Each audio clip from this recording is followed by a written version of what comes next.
नमस्ते सभी भाइयों को। हमारी हरियाणा जीके की जो सीरीज चल रही है, इसका आज का टॉपिक है हरियाणा के धार्मिक स्थल।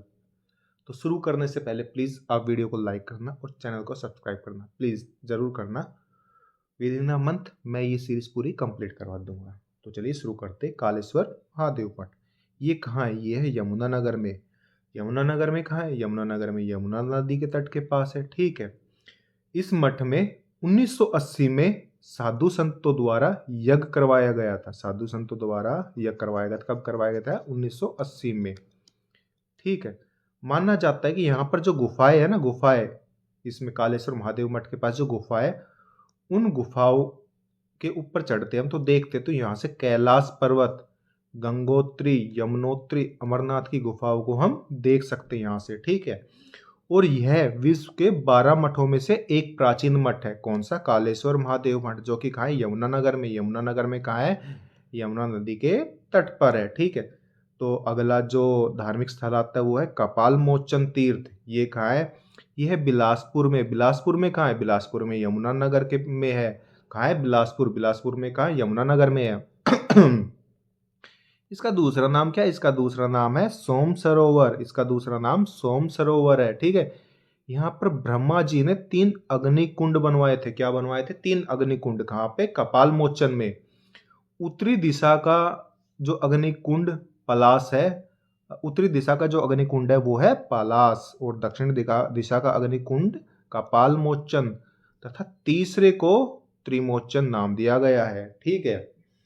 तो कहाँ है कपाल मोचन? बिलासपुर में। बिलासपुर में कहाँ? यमुनानगर में। इसका दूसरा नाम क्या है? सोम सरोवर है। और ब्रह्मा जी ने यहाँ पे 3 अग्नि कुंड बनाई है। इस सरोवर में स्नान करने से सभी के दोष दूर हो जाते हैं। इस सरोवर में स्नान करने से सभी के दोष दूर हो जाते हैं। नेक्स्ट धार्मिक स्थल है सूर्य कुंड। ये कहाँ है? ये बिलासपुर यमुनानगर में है। बिलासपुर यमुनानगर के पूर्व में। बिलासपुर यमुनानगर। ठीक है। माना जाता है कि यहाँ पर स्नान करने से निसंतान स्त्रियों को संतान की प्राप्ति होती है। कहाँ पे स्नान करने से निसंतान स्त्रियों को संतान की प्राप्ति होती है? वो है सूर्य कुंड में। ठीक है। तोमर वंश के राजाओं द्वारा बनाया गया कुंड है ये। कौन सा? सूर्य कुंड किसके द्वारा बनाया गया है? तोमर वंश के राजाओं के द्वारा। कहाँ है? बिलासपुर यमुनानगर में है। और क्या माना जाता है? यहाँ पे स्नान करने से जिन स्त्रियों को वो बच्चे संतान नहीं होते, उनको संतान हो जाती है। फिर आता है गुरुद्वारा कपाल मोचन। गुरुद्वारा कपाल मोचन, ये कहाँ है? ये बिलासपुर में है। बिलासपुर में कहाँ? यमुनानगर में है। ठीक है। बिलासपुर में, यमुनानगर में। इसे गुरु गोविंद सिंह का शस्त्र घाट भी कहा जाता है। किसको? गुरुद्वारा कपाल मोचन को क्या कहा जाता है? गुरु गोविंद सिंह जी का शस्त्र घाट। 1687 में पहाड़ी राजाओं से युद्ध करने के बाद, किससे? 1687 में पहाड़ी राजाओं से युद्ध करने के बाद गुरु गोविंद सिंह जी यहाँ 52 दिन तक रुके थे और उन्होंने अपने अस्त्र शस्त्र धोए थे। तो कहाँ धोए थे? गुरुद्वारा कपाल मोचन में। गुरुद्वारा कपाल मोचन कहाँ? यमुनानगर में है। ठीक है। और यहाँ पे जब 1687 में पहाड़ी राजाओं से युद्ध करने के बाद गुरु गोविंद सिंह जी यहाँ पे कितने दिन रुके थे? 52 दिन रुके थे। इसके बाद का धार्मिक स्थल आता है सती का तालाब। क्या? सती का तालाब। ये कहाँ? ये होडल। होडल में कहाँ? पलवल में। होडल में कहाँ? पलवल में। यहाँ पर सती रमणी की याद में जनवरी व अप्रैल महीने में मेला लगता है। तो सती रमणी की याद में कहाँ पर मेला लगता है? सती के तालाब, जो कि कहाँ है? होडल पलवल में। कौन से महीने में लगता है? जनवरी व अप्रैल के महीने में। इसके बाद का जो धार्मिक स्थल आता है वो है पंचवटी तीर्थ। कौन सा? पंचवटी तीर्थ। ये कहाँ है? ये है पलवल में। पैसे पंचवटी तीर्थ, पैसे पलवल। ठीक है। यहाँ और ये पांडवों से जुड़ा हुआ। किससे जुड़ा हुआ है? पांडवों से। ऐसा क्यों? यहाँ पर एक पुराना तालाब है। ठीक है। जिसे द्रौपदी घाट भी कहा जाता है। यहाँ पे एक पुराना तालाब है जिसे द्रौपदी घाट कहा जाता है, क्योंकि अज्ञातवास में पांडवों ने यहाँ पे विश्राम किया था। पंचवटी तीर्थ कहाँ है? पलवल में है। पांडवों से जुड़ा है। पांडवों से क्यों जुड़ा हुआ है? क्योंकि अज्ञातवास के समय उन्होंने यहाँ पे विश्राम किया था। और यहाँ पे एक पुराना तालाब है जिसे क्या कहा जाता है? जिसे द्रौपदी घाट कहा जाता है। ठीक है। नेक्स्ट धार्मिक स्थल है, ये है सर्पदवी। क्या? सर्पदवी। ये कहाँ? ये है जींद में है। तथा महाभारत काल में इसे सर्प दमन कहा जाता था। सॉरी, महाभारत काल में इसे क्या कहा जाता था? महाभारत काल में इसे सर्प दमन कहा जाता था। यहाँ पर राजा परीक्षित के पुत्र जन्मेजय ने अपने पिता की मौत का बदला लेने के लिए सर्प दमन यज्ञ करवाया था। ठीक है, अगला धार्मिक स्थल है हटकेश्वर तीर्थ। हटकेश्वर तीर्थ कहाँ है? ये सफीदोजिंद के पास हटगांव में। कहाँ है? सफीदोजिंद के पास हटगांव में है। ठीक है, यह एक पवित्र सरोवर है जिसमें माना जाता है कि 68 तीर्थ की शक्ति निहित है। ठीक है, कितने? 68 तीर्थ स्थलों की शक्ति निहित है। यह स्थान महाभारत काल से जुड़ा हुआ है। महाभारत काल से जुड़ा हुआ है। यहाँ पर सावन के आखिरी महीने रविवार को क्या लगता है? मेला। कहाँ लगता है? हटकेश्वर तीर्थ में। हटकेश्वर तीर्थ का है सफीदोजिंद में है। यह एक पवित्र सरोवर है। ठीक है, महाभारत काल से जुड़ा हुआ है और सावन के महीने के आखिरी रविवार को यहाँ पे क्या लगता है? मेला। अगला धार्मिक स्थल है पांडुपिंडारा। क्या? पांडुपिंडारा। पांडुपिंडारा कहाँ है? पांडुपिंडारा है जिंद में। पांडुपिंडारा कहाँ है? पांडुपिंडारा जिंद में है। महाभारत युद्ध के बाद पांडवों ने अपने पूर्वजों को यहाँ क्या दिया था? पिंडदान। पांडुपिंडारा कहाँ है? जिंद में है। और महाभारत का युद्ध जब खत्म हुआ था तो पांडवों ने यहाँ पे क्या दिया था अपने पूर्वजों को? पिंडदान। इसे लघु हरिद्वार भी कहा जाता है। क्या कहा जाता है? लघु हरिद्वार। यहाँ पर अमावस्या का मेला लगता है। कौन सा मेला लगता है? अमावस्या का। अमावस्या का मेला कहाँ लगता है? पांडुपिंडारा में। पांडुपिंडारा कहाँ है? जिंद में है। और पांडुपिंडारा क्यों प्रसिद्ध है? क्योंकि यहाँ पे महाभारत युद्ध के बाद पांडवों ने अपने पूर्वजों को पिंडदान दिया था। ठीक है, अगला धार्मिक स्थल है धमताना साहिब गुरुद्वारा। कौन सा? धमतान साहिब गुरुद्वारा। यह नरवाना जिंद में है। यहाँ सिखों के 9वें गुरु तेग बहादुर से जुड़ा है। किससे जुड़ा हुआ है ये? सिखों के 9वें गुरु तेग बहादुर सिंह से जुड़ा हुआ है ये। तो नेक्स्ट तीर्थ, वो धार्मिक तीर्थ स्थल है हंस हेडर तीर्थ। क्या? हंस हेडर तीर्थ। ये कहा? ये नरवाना जिंद के पास है। यहाँ पर कपिल मुनि के पिता कृदम ऋषि ने तपस्या की थी। कहाँ है? नरवाना जिंद में है। और कपिल मुनि के पिता ने क्या की थी? तपस्या। और भगवान ब्रह्मा हंस पर बैठकर सबसे पहले यहीं प्रकट हुए थे। यहाँ पे कौन प्रकट हुए थे? भगवान ब्रह्मा। तो ये हंस हेडर तीर्थ कहाँ है? ये है नरवाना जिंद में। पुष्कर तीर्थ ये कहाँ है? ये जिंद के पोखरी गांव में। कहाँ है? जिंद के पोखरी गांव में। पुष्कर तीर्थ कहाँ है? जिंद के पोखरी गांव में है। ठीक है, जिंद के पोखरी गांव में क्या है? पुष्कर तीर्थ। अब है वराह तीर्थ। ये कहाँ है? ये जिंद के वराह गांव में। कहाँ है? जिंद के वराह गांव में। माना जाता है, क्या माना जाता है? कि विष्णु भगवान के 12वें अवतार यहीं से प्रकट हुए थे।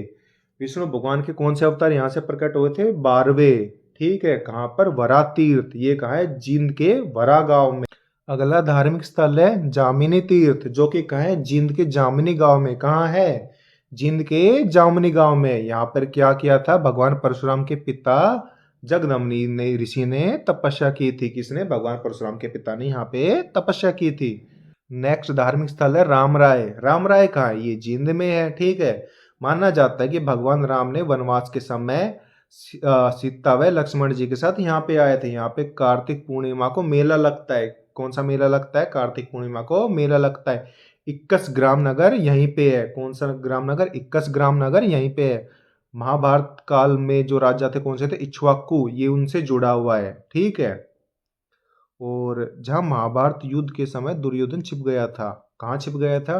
ढूंढुआ तीर्थ। कौन सा? ढूंढुआ तीर्थ। अगला गुरुद्वारा है गुरुद्वारा नीम साहिब। ये कहाँ है? ये कैथल में है। कहाँ है? कैथल में। और सिखों के 9वें गुरु कौन? गुरु तेग बहादुर सिंह से जुड़ा हुआ है।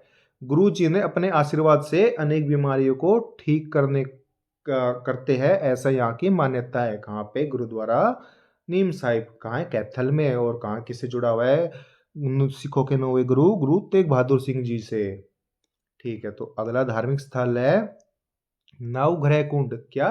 नवग्रह कुंड। ये कहाँ? ये कैथल में है। नवग्रह कुंड के कारण कैथल को छोटी काशी कहा जाता है। नवग्रह कुंड के कारण कैथल को छोटे काशी भी कहा जाता है।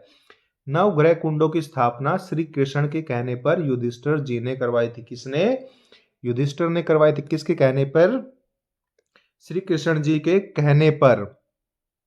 इसके बाद आता है धार्मिक स्थल बाबा लदाना, जो कि कहाँ है? कैथल के लदाना गांव में। कहाँ है? कैथल के लदाना गांव में। कौन सा है? बाबा लदाना। फिर आता है सीवन, ये कहाँ है? ये भी कैथल में है। कहाँ है? कैथल में। महाभारत व पुराणों की स्थिति इसी के समीप है। किसके पास है? महाभारत और पुराणों की जो स्थिरता है इसी के समीप है। इसी कारण इसी का नाम सीवन पड़ा है। ठीक है, इसका नाम सीवन क्यों पड़ा है? क्योंकि महाभारत और पुराणों की स्थिरता इसी के समीप है। अगला तीर्थ, अगला सॉरी ये धार्मिक स्थल आता है पेहुआ। यह तीर्थ कुरुक्षेत्र के क्षेत्र में स्थित है। कहाँ? कुरुक्षेत्र में है। कौन? पेहुआ। ये अत्यंत प्राचीन नदी कौन सी? सरस्वती नदी के किनारे पर है। कौन सी प्राचीन नदी? सरस्वती नदी, उसके किनारे पर है। कौन? पेहुआ। ठीक है, यहाँ राजा पृथु ने अपने पिता को जल अर्पण किया था। किसको जल अर्पण किया था? अपने पिता को। किसने किया था? राजा पृथु ने।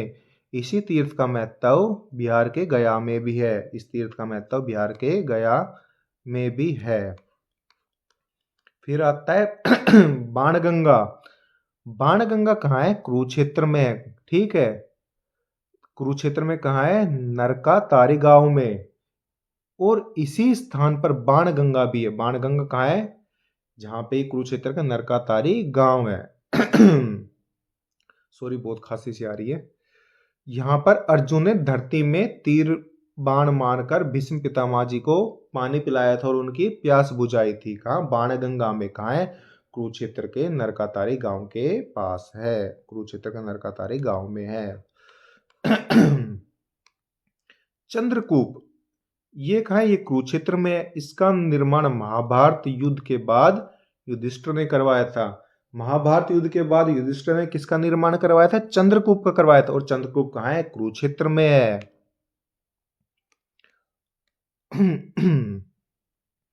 अगला जो धार्मिक स्थल आता है वो है बाबा काली कमली वाले का डेरा। कौन सा? बाबा काली कमली वाले का डेरा। और ये कहाँ? ये कुरुक्षेत्र में।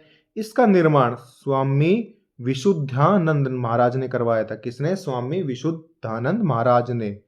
इस क्षेत्र को कमली वाले के नाम से जाना जाता है। किसको? बाबा कमली वाले के डेरा को, जो कि कहाँ है? कुरुक्षेत्र में है। फिर आता है सनहित सरोवर। ये कहाँ है? ये कुरुक्षेत्र में है। कहाँ है? कुरुक्षेत्र में। क्या है? सनहित सरोवर। सनहित सरोवर के बारे में मान्यता है कि यहाँ 7 नदियों का मिलन है। 7 नदियों का मिलन कहाँ है? सनहित सरोवर में। सनहित सरोवर कहाँ है? कुरुक्षेत्र में है। इस सरोवर के जल में अमावस्या को स्नान करने से पुण्यकारी माना जाता है। क्या पुण्यकारी माना जाता है? पुण्यकारी माना जाता है कि जो इस सरोवर है, कौन सा सरोवर? सनित सरोवर। यहाँ पे स्नान किया जाता है। कब किया जाता है? अमावस्या को। ठीक, अमावस्या को यहाँ पर स्नान करना पवित्र माना जाता है। भगवान विष्णु का स्थायी निवास भी इसी सरोवर को माना जाता है। फिर आता है वाल्मीकि तीर्थ। ये कहाँ है? ये थानेसर कुरुक्षेत्र में है। यहाँ पर महर्षि वाल्मीकि जी का मंदिर है। यहाँ पर लक्ष्मणगिरी महाराज ने जीवित समाधि ली थी। किसने? लक्ष्मणगिरी महाराज ने। तो वाल्मीकि तीर्थ कहाँ है? थानेसर कुरुक्षेत्र में। यहाँ महर्षि वाल्मीकि जी का मंदिर है और यहाँ पे लक्ष्मणगिरी महाराज ने जीवित समाधि ली थी। फिर आता है ब्रह्म सरोवर। ये कहाँ है? ये भी कुरुक्षेत्र में है। इसका निर्माण राजा क्रू ने करवाया था। किसने करवाया था? क्रू ने। किसका निर्माण करवाया था? ब्रह्म सरोवर का। वामन पुराण व मत्स्य पुराण में यहाँ पर स्नान करना बहुत पवित्र माना गया है। वामन पुराण और मत्स्य पुराण में क्या बताया गया है? कि यहाँ पर स्नान करना बहुत ही पवित्र है। सूर्य ग्रहण के समय लाखों यात्री यहाँ आते हैं। लाखों यात्री यहाँ कब आते हैं? सूर्य ग्रहण के समय। इस सरोवर का उल्लेख अल बरूनी ने अपनी पुस्तक किताबे हिंद में भी किया है। किस किताब में किया है? किताबे हिंद में किया है। यह चारों ओर से पक्का और पवित्र सरोवर है। ठीक। कालेश्वर तीर्थ, ये कहाँ है? ये कुरुक्षेत्र में है। यहाँ पर रामायण काल में रावण ने भगवान शिव की आराधना की थी। ठीक है, कहाँ है? कुरुक्षेत्र में।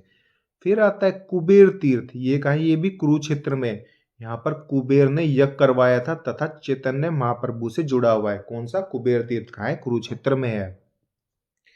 किससे जुड़ा हुआ है? चैतन्य महाप्रभु से। फिर आता है गौड़िया मठ, ठीक है, ये कहाँ है? कुरुक्षेत्र में है, ठीक, कहाँ? कुरुक्षेत्र में, तथा चैतन्य महाप्रभु से जुड़ा हुआ है। इसके बाद धार्मिक स्थल आता है कामोदा तीर्थ, ये कहाँ है? ये कुरुक्षेत्र में है, और इसका संबंध कहाँ से है? महाभारत के काल के काम्य कंवन से है। किससे? काम्य कंवन से। इसके बाद आता है राजघाट गुरुद्वारा, क्या? राजघाट गुरुद्वारा, ये कहाँ है? ये कुरुक्षेत्र में, कहाँ? कुरुक्षेत्र में, तथा गुरु गोविंद सिंह जी से जुड़ा हुआ। किससे जुड़ा हुआ है? गुरु गोविंद सिंह जी से, ठीक है। यहाँ पर सूर्य ग्रहण के समय गुरु गोविंद सिंह जी आए थे। गुरु गोविंद सिंह जी यहाँ पर कब आए थे? सूर्य ग्रहण के समय, ठीक है। इस अगला धार्मिक स्थल है गुरुद्वारा छठी पातशाही, ये कहाँ है? ये सन्निहित कुरुक्षेत्र के पास है। कहाँ है? सन्निहित कुरुक्षेत्र के पास है। उसके बाद का जो धार्मिक स्थल आता है वो आता है ढोसी तीर्थ स्थल, ये कहाँ है? ये नारनौल महेंद्रगढ़ में है, तथा महर्षि च्यवन की तपोभूमि है। महर्षि च्यवन ऋषि की तपोभूमि है, यहाँ पर च्यवन ऋषि ने तपस्या की थी। तो अगला धार्मिक स्थल है अस्थल भोर, ये कहाँ है? ये रोहतक में है। यह तीर्थ स्थान बौद्ध धर्म से जुड़ा हुआ है। किससे जुड़ा हुआ है? बौद्ध धर्म से जुड़ा हुआ है। यहाँ पर जैन धर्म गुरु पार्श्वनाथ जी की मूर्ति है। किसकी? पार्श्वनाथ जी की मूर्ति। इस स्थल पर कनफटे साधु रहते हैं, ठीक है। यह साधु गोरखनाथ को अपना प्रथम गुरु मानते हैं। ये साधु गुरु गोरखनाथ को अपना पहला गुरु मानते हैं। इसकी स्थापना 8वीं शताब्दी में सियालकोट के पूर्ण भगत चौरंगीनाथ ने की थी, ठीक है। इसका पुनर्निर्माण बाबा मस्तनाथ ने करवाया था। स्थापना किसने करवाई थी? ये भगत चौरंगीनाथ ने। पुनर्निर्माण बाबा मस्तनाथ ने। किसका? अस्थल भोर का। गुरुद्वारा लाखन मांजरा, गुरुद्वारा लाखन माजरा, ये कहाँ है? ये रोहतक में है। यहाँ सिखों के 9वें गुरु तेग बहादुर से जुड़ा हुआ है। किससे? सिखों के 9वें गुरु तेग बहादुर से।